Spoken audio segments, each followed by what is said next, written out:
All right, so welcome, and good evening, or good night, or good morning, wherever you are in the world. Hopefully, you're safe, you're sound.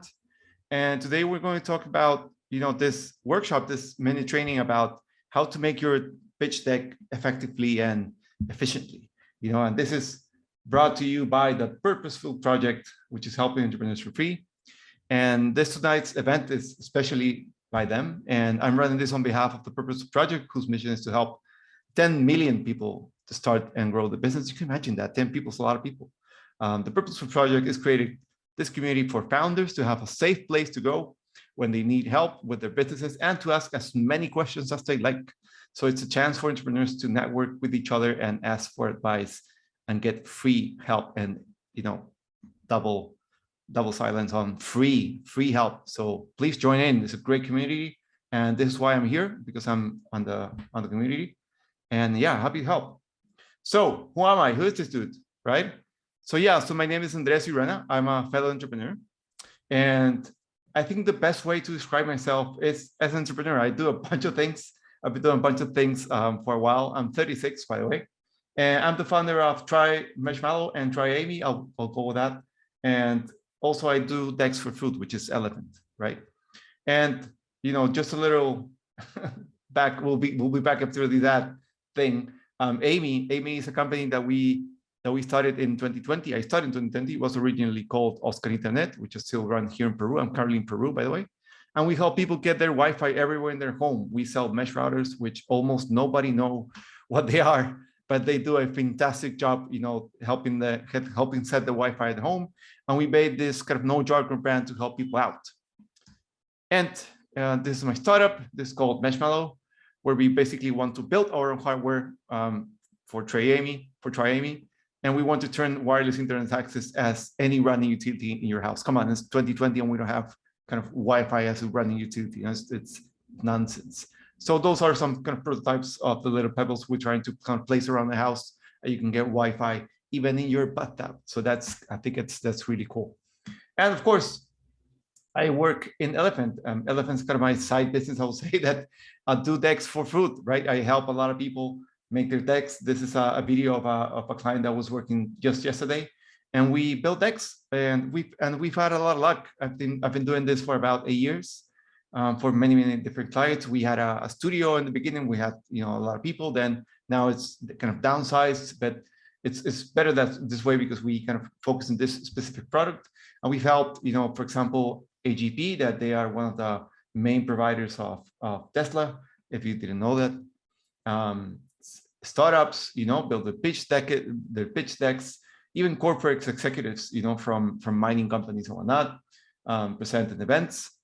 And of course, other people that are kind of coming in and out from the world in the UK and the US, to pitch their own companies and whatnot.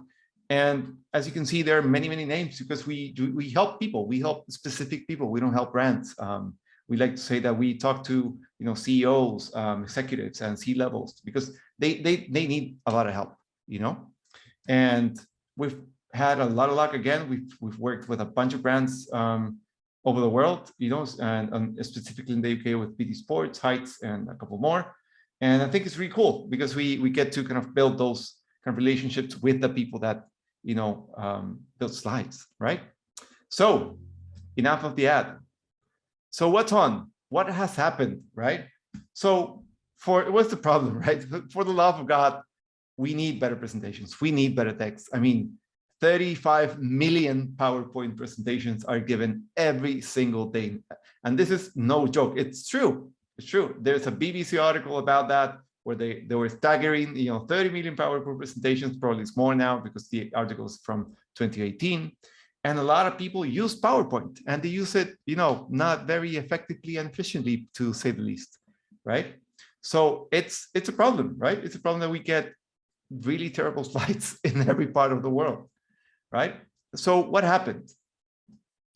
In a world where we have Apple announcements and Samsung events and startup decks that kind of look amazing, well, you've been lied to, right? Like everywhere you go, you're always told that when you need to kind of start a presentation deck, you immediately go to PowerPoint, right? And that was kind of the first thing that I was going to ask you. What is the first thing that you do? Sorry about that. What's the first thing that you do, right, when you ask to make a presentation? Is it, building a PowerPoint? Is it opening PowerPoint? I think it's, for most of the people, that's the case, right? Like we think, hey man, or hey, but you have to do a presentation. Okay, open PowerPoint, grab some, old slides and kind of remix them. And what happens with that? You remember this guy? Yeah, Sheldon Cooper. How did he talk? He talked funny, isn't it?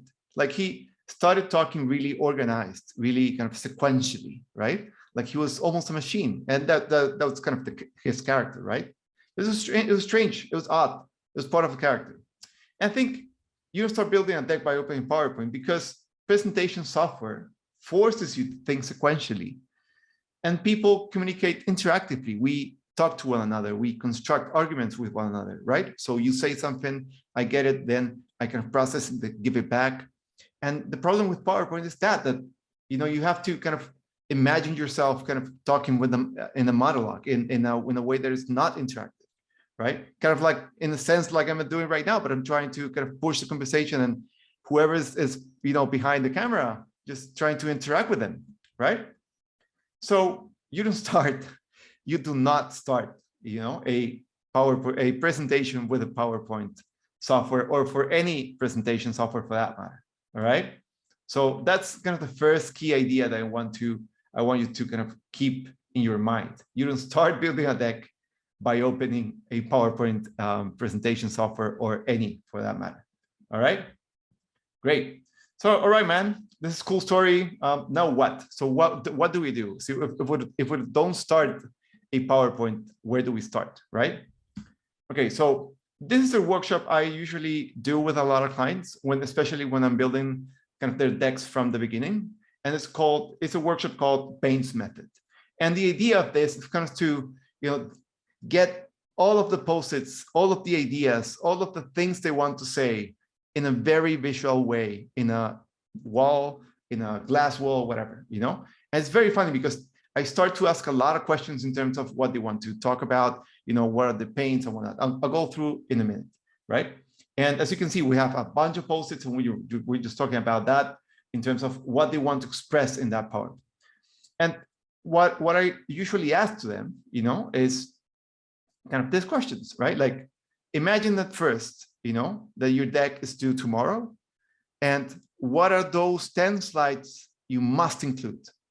So you need to think about those 10 specific slides that you need to include. And top of your head, don't worry about the time. Just think, if it was due tomorrow, what are those 10 slides that you need to get, right? What is the point you're trying to get across? And again, don't cheat, be brutally candid.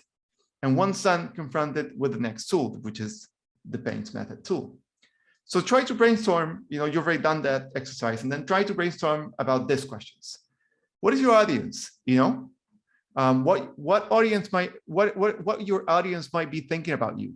Like little things. If you're, for example, a billionaire presenting to a bunch of entrepreneurs, then a lot of people will be in their mind thinking, yeah, probably this guy has a lot of money, he has a lot of luck, right? So try to address that, right? So what might people be expecting from this talk? What is the big elephant in the room? Yeah, it's pun intended, right? So do any circumstances matter for this talk? And or what are you presenting? So try to imagine that, right? So in the first place, you had this exercise where you kind of, develop your own slides, your must-be slides. And then in the other side, you have kind of this other kind of questions or pains that I like to call them. And then confront them, and say, all right, do my default slides kind of answer the pain questions that people might be having, And this is kind of a breaking point. It's hugely beneficial for my clients when I'm doing this exercise, because they realize something that it's, quite obvious, but it's not obvious as we would like to, and that's why we have crappy presentations, as that people build decks writing what they want to say and not what people want to hear, and this is a key message, because this is the second idea that I want you to hold on to, because a lot of people start writing in their heads how they're going to talk, but they're not writing, for the people they want to talk with, so you have to need to kind of address that in your head. All right. Right. Interesting, right? So I don't have time to do that. Any shortcuts, man? Well, of course, you have some shortcuts of sorts, but you definitely need to do the exercise if you want to kind of build a great presentation. If you don't have time, and if you want to kind of go, instead of opening PowerPoint, try to open something else to kind of to working on, I'll present you a 7-step shortcut. You can do a 7-step shortcut if you don't want to do kind of the posted exercise, which is very beneficial, but I understand a lot of people might not have a lot of time, but you can definitely do this shortcut. All right. So what happens? First, you don't start with PowerPoint or any other deck software. All right. You don't start with that. All right. So step 1, open email. Think of anybody you have and think that your audience, it's that specific person or maybe a bunch of persons in an email chain, and think how will you write your presentations specifically for them, right? And just type whatever comes to mind. Don't be organized. Don't worry about the data. Don't worry about anything. Just write, just drain your brain into your email, trying to think of whatever you're trying to do. All right. So that's step 2. Step 3, right? Cross, don't delete what you might think not be useful. And this is a very small trick for your brain. When you delete stuff, the things that your brain starts to do, it's to, that piece of information that are already deleted is not important. And what would happen is that when you present, back in your presentation, and someone asks you about that thing that you deleted, your brain will go, yeah, I don't have it, because you deleted it. So the thing that you need to do is to just cross it over, those things that you think that they might not be useful, just cross them over. That's it, Okay, step 4. Organize your paragraphs in bullet points in a maximum of 3 lines, or hopefully 2 is better, and rearrange them so they make sense. So again, you're kind of in the mindset that you're kind of writing an email to someone, and that email has to make sense. So you started kind of writing down every idea that you had, start crossing over things that you won't use, and then organize them in small chunks of information that are bullet points, right? So each bullet point is an idea on your emails. Think of like you're trying to digress, trying to dissect your email into bullet points. And then, very easy, step 5, each bullet is a slide. And this is your aha moment, right? So you can now open PowerPoint, and each and every bullet is a slide. Very simple, Step 6, go through each and every slide, and try to think of that phrase that you wrote very conceptually, And what is important to do with the concepts, is to win speed. This is not to present in a shorter time. It's that so your audience understands your point quicker. Make sense? So you're trying to place each and every bullet, as a slide, and then try to see if there's any concept that kind of sums it up, really quickly. And maybe you don't have to say it. Maybe just the image, talks for yourself, And then afterwards, you can beautify it. You can search for the data, beautify it, and of course, practice a lot and present, And this process is key because, as you can see, what we're doing is basically the same thing as the post-it exercise, where you're kind of just draining your brain into all the things you want to say, trying to think of someone because you're sending an email. That's why the email tool, it's useful, and then trying to understand how it's going to be really organized, And afterwards, the practice, it's kind of embedded on the process because you started writing it and then started organizing it. But because you had a concept and whatnot, of course, practice it a little bit so you can understand better your presentation, right? All right. So a word of advice on step 6. So the step 6, you remember, is that go through the slide and think more conceptually about, your concepts that you already wrote over there, right? So for example, this is an exercise that we did with a client.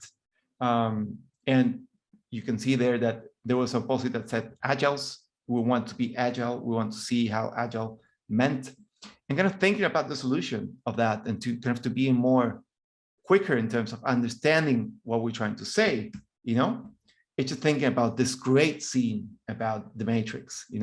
Almost everyone in the planet has seen the Matrix. Almost everyone on the planet kind of recalls this image, and of course it translates into agility, so that's the kind of concepts that you need to search for. And you're probably going to ask afterwards, say, hey, but I'm not a creative guy, I'm not creative, but where could I search for, specific concepts?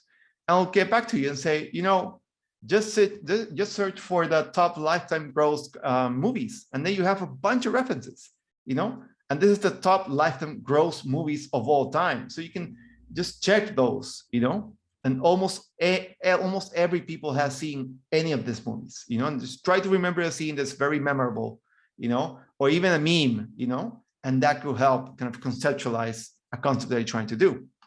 Make sense? And don't forget, presenting is the art of explaining, and it's a muscle, right? And this is kind of the third idea that I want you to hold on to.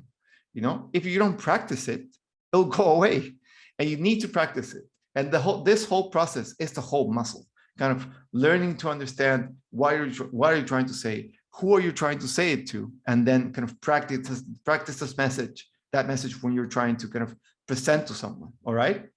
So let me put you an example real quick. Good morning. Good morning. This is my first product launch since being named CEO. I'm sure you didn't know that. And it is a pleasure to host you today. I love Apple. And I consider it the privilege of a lifetime to have worked here for almost 14 years, and I am very excited about this new role. All right. Again, so that's Tim Cook, 8 years ago when he first presented as himself as a CEO, and that was his first presentation, and now I'm going to show you the next Tim Cook after, having a lot of practice and a lot of investment in terms of what he's going to present.